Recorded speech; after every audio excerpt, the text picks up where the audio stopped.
20 minute লাইনে দাঁড়ানোর পর সিংহ দেখতে পেলাম, এবং একটা নয় দুটো সিংহ, এবং কাছ থেকে জাগুয়ার দেখতে পাচ্ছি। এ দেখুন এই সামনেই ঘোরাফেরা করছে, মানে কোথাও যাচ্ছে না, এই জাস্ট এইটুকু জায়গার মধ্যেই দেখুন চক্কর দিচ্ছে। দেখতেই পাচ্ছেন একটা শিম্পাঞ্জি কিন্তু খুব সুন্দর আমাদের সাথে তালে তাল মিলিয়ে হাততালি দিচ্ছে। এখন আমরা পুরো কাঁচের ভেতর একটা টানেলের মতো তৈরি করা রয়েছে, তার ভেতরে রয়েছি, আর বাইরে দেখতে পাচ্ছেন এরকম পাখিরা কিন্তু রয়েছে। Good morning guys and welcome back to the channel. তো আজকে আমি যাচ্ছি আলিপুর চিড়িয়াখানায়। তো আজকে আপনাদেরকে টোটাল চিড়িয়াখানাটা ঘুরিয়ে দেখাবো। তো চলুন ভিডিওটা শুরু করা যাক। এখন আমি দাঁড়িয়ে রয়েছি আলিপুর চিড়িয়াখানার এন্ট্রি গেটের সামনে, আর দুপাশে দুটো রয়েছে টিকিট কাউন্টার, আর যেখানে দেখতে পাচ্ছেন এখন প্রচুর ভিড় রয়েছে। আর এখানে আরো একটি গেট বানানো রয়েছে, যেটা দেখতেও কিন্তু খুব সুন্দর। এটা কিন্তু এক্সিট গেট। তো চলুন এখন আমরা টিকিট কেটে ভেতরে প্রবেশ করব। তো টিকিট প্রাইস বড়দের জন্য 50 টাকা, ছোট বাচ্চাদের জন্য 20 টাকা, আর 2 বছরের নিচে ছোট বাচ্চাদের জন্য কিন্তু এন্ট্রি ফ্রি। আর ভেতরে প্রবেশ করার পরেই আপনারা এরকম একটা ম্যাপ দেখতে পাবেন, যেখানে আপনারা চাইলে দেখে নিতে পারেন কোথায় কি রয়েছে। আর তার ঠিক সামনেই রয়েছে এরকম সবুজ কালারের হাতি আর জিরাফ। তো চিড়িয়াখানায় এরকম অনেকগুলো ডেস্টিনেশন বোর্ড রয়েছে, কতটা দূরে কোন প্রাণী দেখতে পাবেন সেগুলো কিন্তু এখানে লেখা রয়েছে। 150 বছর সেলিব্রেশনের লোগো। তো এটাই হচ্ছে কিন্তু ভারতবর্ষের সব থেকে পুরানো আলিপুর চিড়িয়াখানা। তো এই বছর চিড়িয়াখানা 150 বছর উদযাপন করছে, তাই জন্য এদের এখানে এই বছর কিন্তু নতুন একটা চমক রয়েছে, তো সেটাও আপনাদেরকে দেখাবো। তো নতুন চমক হলো এটাই যে পাখিরা থাকবে খাঁচার বাইরে আর মানুষ থাকবে খাঁচার ভেতরে। তো বুঝতেই পারছেন এটা বিদেশি কনসেপ্ট, তো যেটা আমাদের আলিপুর চিড়িয়াখানায় আপনারা আসলে দেখতে পাবেন। তো সেটা দেখার জন্য এরকম একটা মনুমেন্ট রয়েছে, সেই মনুমেন্টের কাছে আসবেন। ওই যে সোজা রাস্তাটা দিয়ে আমি হেঁটে আসলাম, তো সেখান দিয়েই আসতে পারেন। তো আসার পর দেখবেন এখানে একটা এরকম বাঁ দিকে এরকম একটা জায়গা রয়েছে, যেটার নাম হলো ওয়ালক-ইন বার্ড অ্যাভিয়ারি। তো চলুন এবার আমরা তার ভেতরে একটু প্রবেশ করি আর দেখি চারিদিকটা কেমন লাগছে দেখতে। তো এই হলো সেই ওয়ালক-ইন বার্ড অ্যাভিয়ারি, আর দেখতেই পাচ্ছেন 150 বছরের দুটো লোগো দেওয়া রয়েছে এখানে। তো চলুন এখন আমরা ভেতরে প্রবেশ করি। আর এর ঠিক অপোজিট সাইডে কিন্তু বাইরের দিকে যাওয়ার গেট রয়েছে। তো এখন আমরা ভেতরে প্রবেশ করে গেছি, ভেতরটা ঠিক দেখতে এরকম। এখন আমরা পুরো কাঁচের ভেতর একটা টানেলের মতো তৈরি করা রয়েছে, তার ভেতরে রয়েছি, আর বাইরে দেখতে পাচ্ছেন এরকম পাখিরা কিন্তু রয়েছে, যেটা দেখতে কিন্তু খুবই অসাধারণ লাগছে। তবে হ্যাঁ, একটা আমি বলতে পারি, ওপরে পাখিরা যখন পটি করবে সেগুলো কিন্তু মানে অতটাও ক্লিয়ারলি দেখা যাবে না, যদি মেনটেন করে ঠিকঠাক তাহলে কিন্তু দেখা যেতে পারে। তো এখানে বিভিন্ন ধরনের পাখি রয়েছে, যেমন এটা একটা কি পাখি আমি জানি না নাম। তো এখানে বিভিন্ন রকমের পাখি রয়েছে, সব পাখির নাম জানা সম্ভবও না। এখানে দেখছেন একটা খুব সুন্দর হাঁস রয়েছে, এটা কি প্রজাতির হাঁস সেটাও জানি না, তবে হাঁসগুলো দেখতে কিন্তু খুবই সুন্দর লাগছে। তো এই রকমই বিভিন্ন রকমের পাখি এখানে আপনারা দেখতে পাবেন। এই নতুন জায়গাটা দেখার জন্য কিন্তু প্রচন্ড ভিড় রয়েছে, মনে হচ্ছে কোনো দুর্গাপুজোর লাইনের মধ্যে হাঁটছি। দেখতেই পাচ্ছেন কতটা ভিড়। তো এখন আমি যাচ্ছি যে দিকটাতে হরিণ রয়েছে, তো হরিণ দেখতে যাচ্ছি, কারণ এখানে খুব সুন্দর সুন্দর হরিণ দেখা যায়। আর হরিণ দেখার আগেই এখানে শিম্পাঞ্জির একটু খেলা দেখতে এসেছি, কারণ সচরাচর শিম্পাঞ্জি এখানে দেখাটা খুব ভাগ্যের ব্যাপার, ম্যাক্সিমাম টাইমে কিন্তু গুহার ভেতরে থাকে। তো যাই হোক, দেখতেই পাচ্ছেন একটা শিম্পাঞ্জি কিন্তু খুব সুন্দর আমাদের সাথে তালে তাল মিলিয়ে হাততালি দিচ্ছে, আর খুব সুন্দরভাবে নাচছে দেখুন। বাহ, দারুণ দারুণ। মানে দর্শকদের সাথে তালে তাল মিলিয়ে এসেও কিন্তু মজা করছে। তো এখানে দুটো জেব্রা রয়েছে, কিন্তু অনেকটাই দূরে, যেটা পরিষ্কার দেখাও যাচ্ছে না। আর এত মোটা রড দিয়ে রেখেছে, নিজের চোখ দিয়েও পরিষ্কার দেখতে পাচ্ছি না। তো 50 টাকা লস হয়ে যাবে এরকম করলে। তো দেখুন কার দেখা পেয়েছি। তো এই হচ্ছে লেমুর, দেখতে কিন্তু খুবই কিউট, তবে জানি না কতটা ডেঞ্জার, তবে দেখতে কিন্তু খুবই সুন্দর লাগছে। আর এর চাউনিটাই আলাদা, এদিকে তাকাচ্ছেই না। আর শুনতেও পাবেন এখানে কাঁচ দিয়ে ঘেরা রয়েছে। আর এটা কি জন্তু জানি না, কিছুটা দেখতে ছাগলের মতো আর মুখটা দেখতে উটের মতো, আর মানে সবকিছু মিক্স। তো এর নাম হলো চৌসিঙ্গা। এর মাথায় 4টে শিং রয়েছে, সামনের দিকে 2টো ছোট ছোট আর পেছনের দিকের শিংগুলো অনেকটা বড় বড়। তো দেখতে কিন্তু খুবই কিউট লাগছে, দেখুন কতটা সুন্দর। ওয়াও, দারুণ পোজ দিচ্ছে।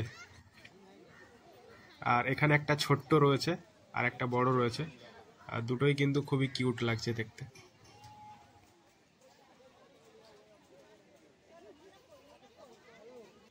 এই হরিণগুলো দেখুন কত বড় বড়, পুরো গরুর মতো সাইজ। মানে যে গরু গ্রামের দিকে থাকে আমরা দেখেছি, তো সেরকমই সাইজগুলো কিন্তু লাগছে দেখতে। এই হচ্ছে মালায়ান টাপির, দেখুন কিরকম, কিছুটা হাতির মতো বাট অনেকটাই ছোট।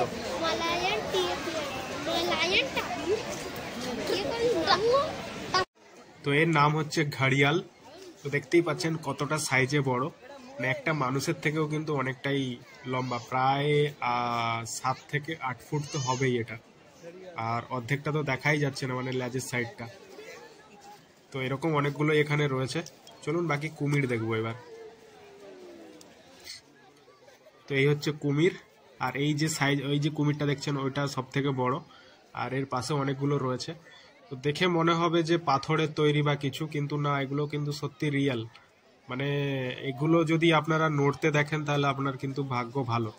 আর ম্যাক্সিমাম টাইমে কিন্তু এরা চুপচাপ শুয়ে থাকে একদম মরার মতো। তো এই কুমিরের পাশেই কিন্তু রয়েছে সরীসৃপ ভবন, আর এখানে কিন্তু প্রচুর সাপ রয়েছে, অ্যানাকন্ডা থেকে শুরু করে পাইথন থেকে শুরু করে প্রচুর। আর যেগুলো মানে মোটামুটি দেখা যায় প্রায় 40 থেকে 50টা কিন্তু এখানে সাপ রয়েছে। তবে হ্যাঁ, সাপগুলো কিন্তু দেখা যাচ্ছে না। তবে এখানে একটা আমি অ্যানাকন্ডা সাপ দেখতে পেয়েছি, যেটা দেখুন এই যে ইয়েলো অ্যানাকন্ডা। তো এটা কিন্তু অনেকটাই ছোট, যেগুলো আমরা অ্যানাকন্ডা ফিল্মে দেখেছি সেরকম বড় হলে তো মাথা খারাপ করে দেবে। বাট এটাও কিন্তু খুব একটা ছোট নয়, তবে অ্যানাকন্ডা সাইজ, মানে সাইজ যে হিসাবে হয় সেই হিসাবে কিন্তু অনেকটাই ছোট। তো দেখতেই পাচ্ছেন কিভাবে মুখ উঁচু করে পোজ দিচ্ছে।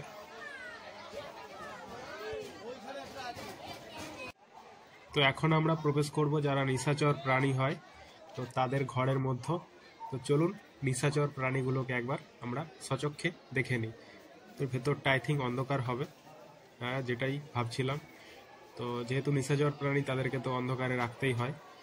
তো এই দেখুন, ম্যাক্সিমামটাই এখানে দেখা যাচ্ছে না বললেই চলে। তবে একটা লজ্জাপতি বাঁদর দেখতে পাচ্ছি এখানে, দেখতেই পাচ্ছেন কিন্তু মুখটাকে ঢেকে রয়েছে, মানে একে কিন্তু এর চোখ দেখা যাচ্ছে না বা মুখও দেখা যাচ্ছে না।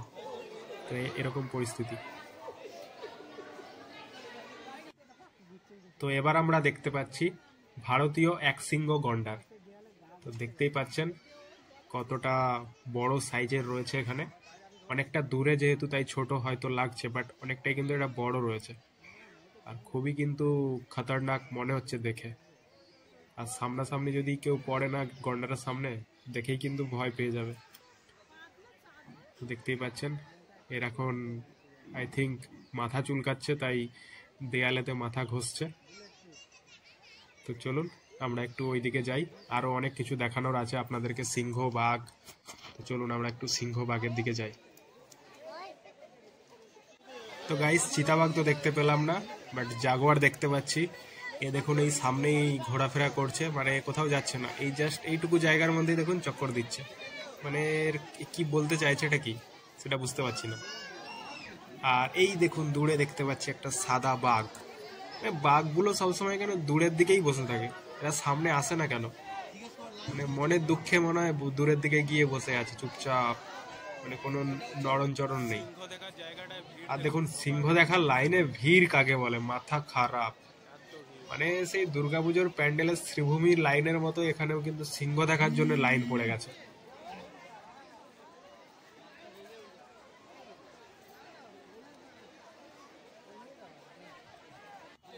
তো ফাইনালি গাইস 20 মিনিট লাইনে দাঁড়ানোর পর সিংহ দেখতে পেলাম, এবং একটা নয় 2টো সিংহ, এবং কাছ থেকে, মানে জাস্ট 2 হাত দূর থেকে।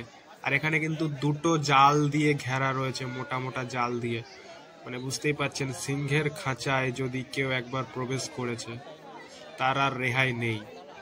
তবে হ্যাঁ, এখানে এদেরকে খাবার দাবার দেয়, যারা রয়েছে, যারা এক্সপার্ট, তারা এখানে ভেতরে কিন্তু প্রবেশ করে।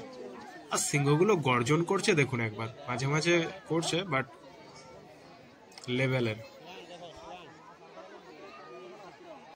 আর সিংহের খাঁচার পাশেই কিন্তু এরকম একটা খুব সুন্দর ঝিল রয়েছে, যেটা দেখতে কিন্তু অসাধারণ লাগছে। মানে মনে হচ্ছে কোনো একটা আলাদা জায়গায় ঘুরতে এসেছি, সেরকম একটা ফিল দিচ্ছে এই জায়গাটাতে। এখানে আপনারা চাইলে বসেও টাইম কাটাতে পারেন, অনেকগুলো কিন্তু বসার জায়গাও করা রয়েছে। একটু আগে যেমন জাগুয়ারটাকে দেখাচ্ছিলাম, সেও একটা জায়গার মধ্যে ঘোরাফেরা করছে, তেমনি এই সিংহটাও কিন্তু একটা জায়গার মধ্যেই ঘোরাফেরা করছে। মানে এ চাইছেটা কি? আই থিঙ্ক, আমার যেটা মনে হয়, জানি না, আই থিঙ্ক এর খাওয়ার টাইম হয়েছে আর এ খাওয়ার জন্য এদিক ওদিক করছে। তো এটা হতে পারে, বাট ভুল হলেও হতে পারে।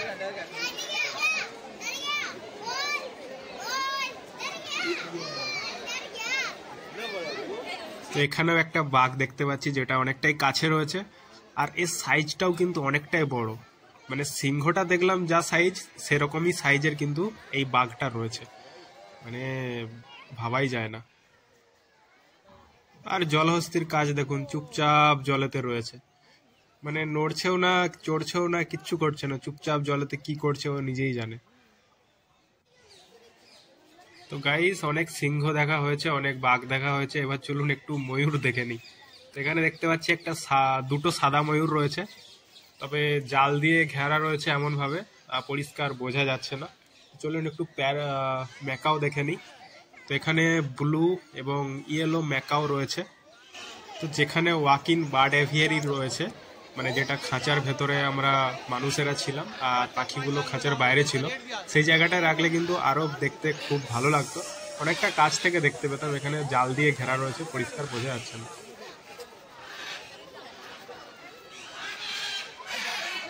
তো এবার আমরা এসেছি হাতি দেখতে।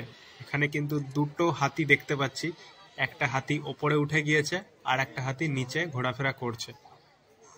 তো হাতিগুলো ছোট সাইজের রয়েছে, কারণ অনেকটাই বড় হয় এর থেকেও, এগুলো বাচ্চা হাতি। তো যাই হোক, এরা কিন্তু খুব সুন্দর খেলাধুলো করছে, এখানে গায়ে ধুলো মাখছে এবং কানে কানে কিছু বলছে। তো এরা কিন্তু মজাতেই আছে, তো দেখতেই পাচ্ছেন।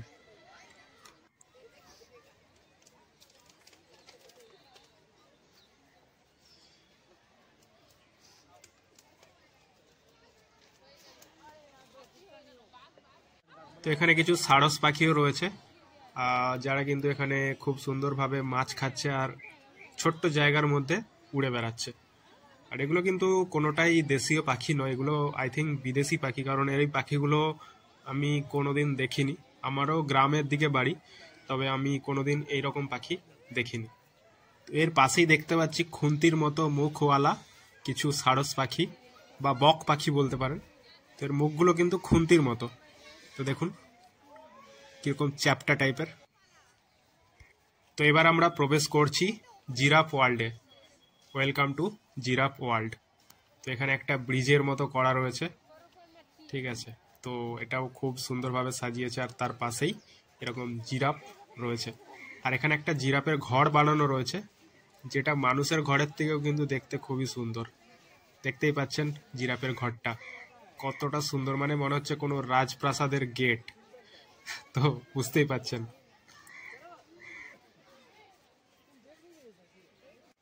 তো এই পাখিগুলো দেখুন কতটা সুন্দর দেখতে, মানে ময়ূরের থেকেও দেখতে সুন্দর লাগছে এই পাখিগুলোকে। তো এগুলো হচ্ছে পায়রা পাখি, এটা বিদেশি প্রজাতির এক পায়রা পাখি। তো খুবই সুন্দর দেখতে লাগছে, কিন্তু চোখগুলো পুরো টানা টানা লাল রঙের, আর মাথায় একদম ময়ূরের মতো একটা ঝুটন রয়েছে। তো দেখতে কিন্তু অসাধারণ লাগছে। তো এই হচ্ছে আমাদের রয়্যাল বেঙ্গল টাইগার।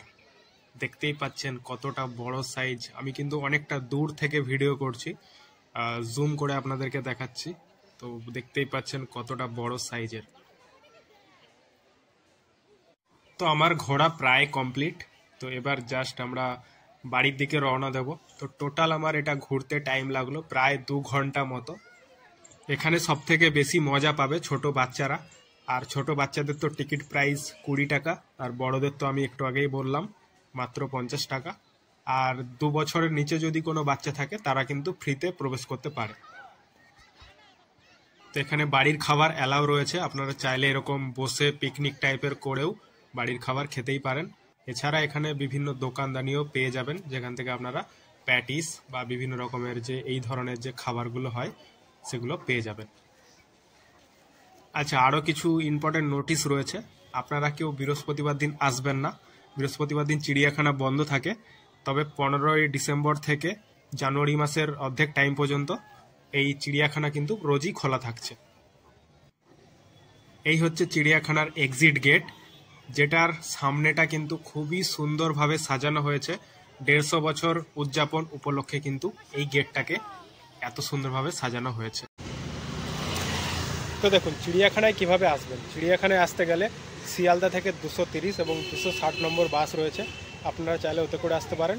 আর কাছের মেট্রো স্টেশন হলো রবীন্দ্র সদন। তো রবীন্দ্র সদন মেট্রো থেকেও কিন্তু আপনারা অনায়াসে চলে আসতে পারেন, মাত্র কয়েক মিনিট পায়ে হেঁটে। তো আপনাদের আরও যদি কিছু জানার থাকে বা আমি যদি কিছু মিস করে যাই, অবশ্যই আপনারা কমেন্ট বক্সে কমেন্ট করে জানাবেন। বাকি দেখা হচ্ছে নেক্সট কোনো ভিডিওতে, ততক্ষণের জন্য টাটা, বাই বাই, টাটা।